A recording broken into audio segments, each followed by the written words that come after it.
Going on an adventure. I think he's the boss of the mine. The thing? Yeah. He's just scared and everything. Went down the mine. I don't think he's going to go down the mine. But you're nice. Line along this side here.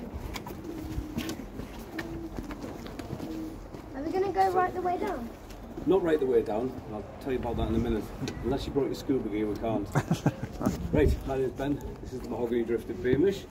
A few little health and safety things. If you walk between the rails, it's the highest part of the drive, so less chance you bumping your head. If your helmet does come off, bend down, pick it up, put it back on your head before you stand up. Don't want any concussions today. Right, as I said, this is the Mahogany Drift. It's part of Beamish second pit, and it was a working mine. It's one of the original things that's still on site, the original features. So we've got Pockley home farm in this. We're all here. It ran from 1855 to 1958. You were saying about how we're going all the way in. When we get to the bottom of this bit, you'll see a big gate. It says no road on it. Mine actually goes for another mile in that direction, but it's flooded. So, as I said, without scuba gear, we're not going that way. At the bottom, it does run for about a mile to the west and a mile to the east as well. At that point, it's all the workings themselves. This is board and pillar working. So, if you imagine this is the main drive, we're somewhere way up here. And you've got all the drives coming off. Hewers at the end, hewing the coal out, that's their job. They're one of the best paid people in the mine. Behind them, you've got the putters. They're either using ponies or just pushing the tubs out, bringing the coal away. This system's called board and pillar because you're leaving pillars of coal in there to support the ceiling. And a lot of the time they did retreat mining as well.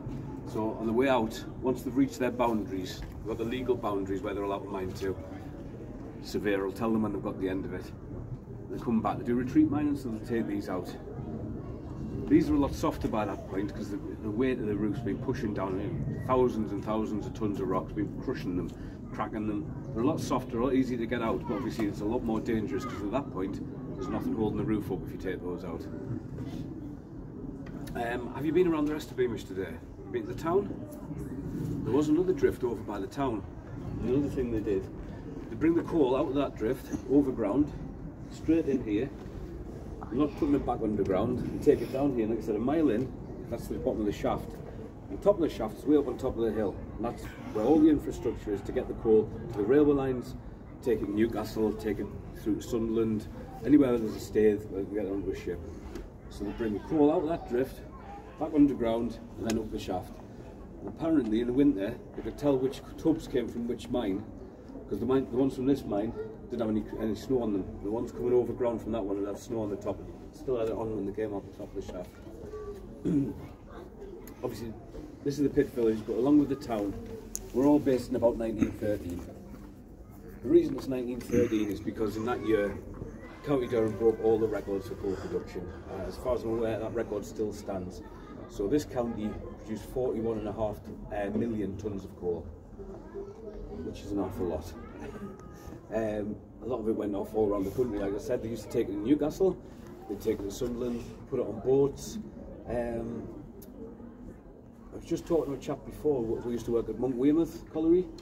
He was saying all the stuff, a lot of the coal from there went to Battersea Power Station in London. Yeah, it moved around the country. I can still hear my colleague down the bottom there, so we'll continue here for a little bit. Is everyone local or? No, 8 hours? Right, follow me.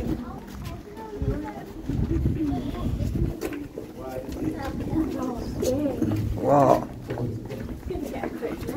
I know, I do. Oh dear.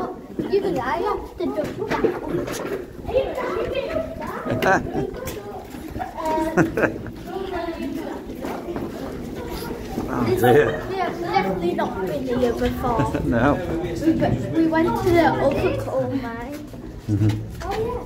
Well, that's better now. Yeah. I knocked my helmet off. Yeah. No, you did not.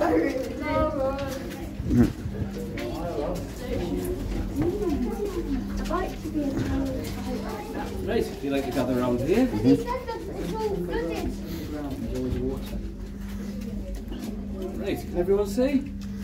Yeah. It was here everyone complaining about how how low the roof is coming in and whatnot. And the record, the tallest person working this mine on record was 6'7". So I don't know whether they just laid him down on a tub and pushed him in or something, but yeah, I'm glad I'm short when I'm walking down here. So. Right, anyway, 1930, we're in the coal seam. Everything at the back of here is coal in situ, it hasn't been mined out. And this lovely machine is a Cisco coal cutter. Made in about 1905, 1906 in Sheffield. It's a pneumatic drill. That's the hogger, the hose. You bring the air to it, the compressed air. You know, nowadays you'll see on a road work, so you'll see something like that, and you'll have a man using a pneumatic drill. He's got all the PPE and he's got ear defenders and whatnot. This machine's about 10 times louder than one of those drills. The miner down here at the time might have a rag around his face to keep dust out if he can. It's not going to work very well. Might have bits of rags in his ears, but there's no PPE. And they will go deaf. You're in a confined space, there's no avoiding it. Remember that bit about going deaf. The other thing I said was the dust. When you come in and you're using this, you're at the bottom, the whole thing swivels, you move it side to side on the blocks, you go in the bottom and you're undercutting the coal face. You're then going up to the top, drilling a few holes, you're priming them, stemming them, and you run around the corner and you blow it all up. That brings the coal onto the floor and you use your shovel to get into a tub. So there's an awful lot of dust. Now the miners called the condition they got dusty lung or black lung. The real name's pneumoconiosis. And it killed them. Your lungs filled up with coal dust. It was not pleasant. Now I was on about miners going deaf because they're using this tool as well. Anyone tell me why that would kill you? Any ideas? Come on then. Because you wouldn't be able to hear when there was an explosion. Oh, really bang on, yeah. All these wooden pit props here, make them out of softwoods, pine trees and things like that. And the reason they do that is if the roof's going and there's a lot of pressure coming down, they'll groan, they'll creak and they'll twist before they actually go. Hardwood just holds the load until they snap. So you'd get a little bit of a warning. These start groaning, you want to get out. If you're stone deaf from using this machine, you're not going to hear them go. It's a bad thing as well, obviously. Now, if you're a miner's family, your husband or your dad or whatever's working down here, he's a miner, so you've got a cushy little number, you've got a nice cottage up there, and you've got your coal allowance, so you've got a nice fire to keep you warm. And he comes underground one day, there's a big accident, and he dies. After his funeral, you got about a 2-week grace period, and then you're out of the cottage. That's it. Now, a lot of these miners' wives in that situation would find themselves a single miner. They'll get married again, or they just move in, make an arrangement. That way, they get a roof over their heads. He gets his dinner cooked for him when he gets back from the pit. You know, a marriage of convenience. We've got Michael still down there, so does anyone know what that is? A flashlight. It's not a flashlight. It's a carbide lamp. On the bottom of that, you've got powdered calcium carbide. The top of it is a little water reservoir. It drips water down. That releases acetylene gas. There's a little jet on the front. You light that. It burns it. The big reflector behind it fires out quite a nice white light. But they're not bad. They could be used. There are records of those being used in this mine because there's not much gas. Well, there's no dangerous levels of gas at all. We check twice a day in here. There's never any gas. So they could be used. Other places in County Durham, it got to the point where the safety lamps had to be used. They were that gassy. A lot of the tools were made from copper, copper shovels and whatnot, for shoveling the coal up, because that you're shoveling and it goes across a rock. Steel or an iron shovel catch a spark. Copper shovel wouldn't spark. We'll go down in a minute, further down, and you'll see the safety lamp. A lot of the safety lamps we have here have a magnetic lock on them. So the man up in the lamp cabin up at the top there, on a morning he'd be in first and he'd fill the lamps, oil them up, and he'd lock them. And that locks the entire base into the lamp, so you can't take it out. The reason for that is, and a good example of it rather, is West Stanley pit disaster, not too far from here. Over 150 people killed. The consensus is that it was a miner unscrewing the bottom of a safety lamp to light a cigarette underground. Killed them all. So, see kid, smoking is definitely bad for you. See, he's still waffling on up there. We're going to head back up because this one's bothering. Oh, it's alright. Go for it. That's fine. We've done a bit of quick time. Every time I thought the beamish was supposed to come down. Yes, they're still down there. He's good, Michael, though. They'll be telling them all the information. How much information is telling? Now, when we go down, I get to go first, you see. And then you all have to race for second, because there's only 2 seats down there and everyone else has to stand. And it does get low, this next bit. This is probably the lowest part down here. There is space to hunker down a bit when we get to the face, so you're not in actual pain while I'm giving me talk. We had a group the other day, it was a young lad, a school group, we started talking to Michael outside. Are there any diamonds in there? No, there's no diamonds. Is there any gold in there? He said, no, there's no gold in there. Wait, what are you mining for? He said, it's a coal mine, what do you think? We get to here and that same little lad found a sequin or something on someone's shoe or clothes on the floor. Yeah. He went mad. I found a diamond, I found a diamond.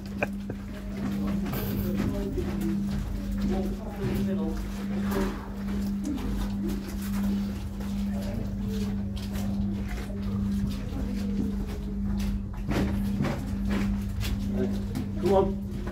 Where's all your tubs? Anyone?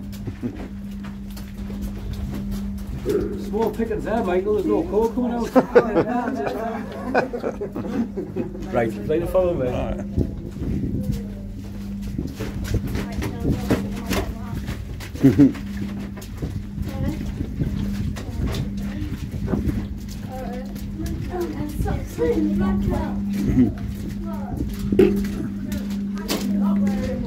There we go.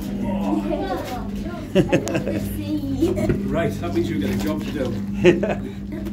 Right, we'll get some coal out. You've got to take the shovel and you've got to put it on the tub over there. You don't really get up it. I like how keen he is. Yeah, you do anything. Yeah, that's right. Right, everybody here, you see me? You lucky devils, you. Right, this is the coal face. If you remember the diagram outside where you had the hewer, that's where we are now. This is the old school technology. This isn't so. You got a pick. You go in at the bottom with your pick, like the coal cutter would do. Got your shovel. You pick it out at the bottom. Got your monkey drill here. Use that to drill up the face. Charge them, stem them, run around the corner and fire them. In the middle of February this year, I worked in a mine in a different part of County Durham. There's a lot of rules about shot firing. So once you charge the face, you had to be minimum of 30 metres away, and there had to be so many different angles between you and the face, so that you couldn't be hit by shrapnel and things like that. There's none of that here. It was literally you went to where you felt comfortable standing while you set off a load of black powder, which isn't the most oh come on, what's the word I'm looking for? It's not the most predictable of substances. We've got the lamps here. So this one over here, this is a ridge lamp. This is the earliest type. Basically, it's a metal box. Inside's really polished. There's a candle in there. The polished inside of the box helps to put out a little bit more light. And there's a safety lamp. Right, you small people, any ideas what they use the safety lamp for, apart from giving you light? Lighting the coal? Well, light, yeah, giving you light, but we were talking about gas and whatnot before. You can check for 2 different types of gas for this. There's 2 main ones that come out that are dangerous. Near the floor you've got black damp. It's your carbon dioxide. Basically, very poor air. So what you do is you lower your lamp to the floor. If the flame starts flickering like it's going to go out, you lift it straight back up again, and you know there's carbon dioxide at floor level. It's at floor level because it's heavier than air. Got methane, which is your fire damp. By the way, damp comes from German for gas. Damp. There you go. Interesting little bit of information. I like that one. People quite often go, it's damp. Right, your methane, your fire damp, is lighter than air.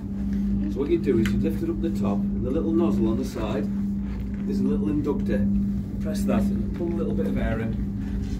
The flame inside the lamp goes a bit blue, it's fire damp, and at that point you get out because that's the dangerous one, that's the killer. So you've got your tubs over here, you're underground for 8 hours, and you're going to fill 8 to 10 of those. You're getting paid 3 to 4 pence for each tub, not very much. And if that gets up to the heapstead and goes out the top, there's the weighman up there. And he thinks it looks a little bit shady, a little bit underweight. He weighs it. If it is underweight, you get fined 3 pence. So basically you don't get paid for that tub. If he's looking and he can see rocks in it, he'll empty it and weigh the rocks. If there's more than 20 pounds of rocks in there, you get fined 3 pence. So you don't get paid for that tub. Now you're chopping out all of this, right, with your pickaxe, firing it out, so it's going to break up the floor when you set the explosions off. It's going to break out a little bit to the roof. But you don't want the stone in there, so you've got to sort it all out. So if everyone's ready, this is the lighting conditions by which you have to work out that rock from that rock. Bear in mind, we've got a little bit of ambient light coming in down there from the drive. Yeah. At the face, that's your lamp that you're lighting. Again, like I said, the carbide lamp might have given off a little bit more light, but you couldn't use that in every mine. Everyone's hunkering down. We get a lot of people at this point because I've been waffling on that long. They start complaining. You know, my back hurts, my knees are hurt. This is a really comfortable seam to work in. About, like I said, that drift goes on for another mile. It goes a lot deeper. About 150, 160 feet below us, there's a seam that's that deep, about 18 inches. That's an equivalent to one of these props from down there. In that situation, you can't really use explosives, there's no point anywhere, you're just hacking the coal out. You have a shoulder cracker like this, and you'd lie on that, so you keep your shoulders and your head out the water that's flowing through it with you, and you just use your pick, and you'd have your little boy, your son or your nephew or someone behind you, he's your putter. So in that case, that's my putter for the day, okay? You'd have the shovel, and you'd be pulling the coal out and putting it in that tub, take it back out and above ground. So you're this far underground, it's piecework, so you can't go out, you have to keep working all day. Where do you go to the toilet? There's time, there's a lot of tuberculosis about, a lot of cholera and things like that. So the overseer, if he comes down and sees you being the toilet underground, he's not going to be very happy. You go on your shovel, and then that goes in the tub as well. The people in the heapstead, there's people up there, and they're usually teenage boys or even younger, or injured miners, can't work underground at all anymore, but they're up there because they want to keep, you know, keep the cottage and they want to keep earning something. And they're on there, and they're picking the stone out of the out of the coal that comes past them on a moving belt, and they're picking anything else out as well to get rid of it. So whatever you do down here gets picked out up there by someone else. Okay, we're more or less coming to the end now, but if there's any questions? Anyone?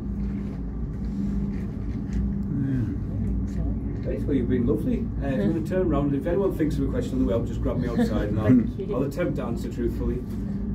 Right. Thank you very much. Right. Thank you.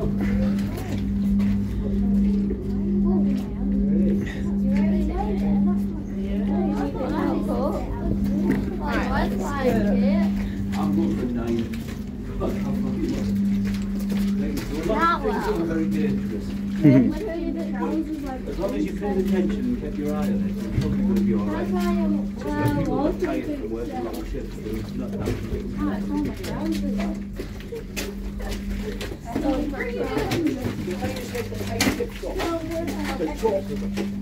So always keep them going and warn them, give them plenty of warning to get out if the roof is going to cave in. Label on the chimneys.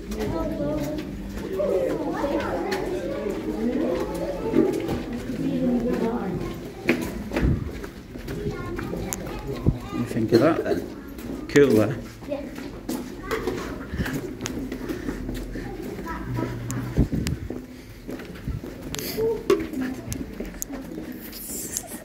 Okay, bash your head.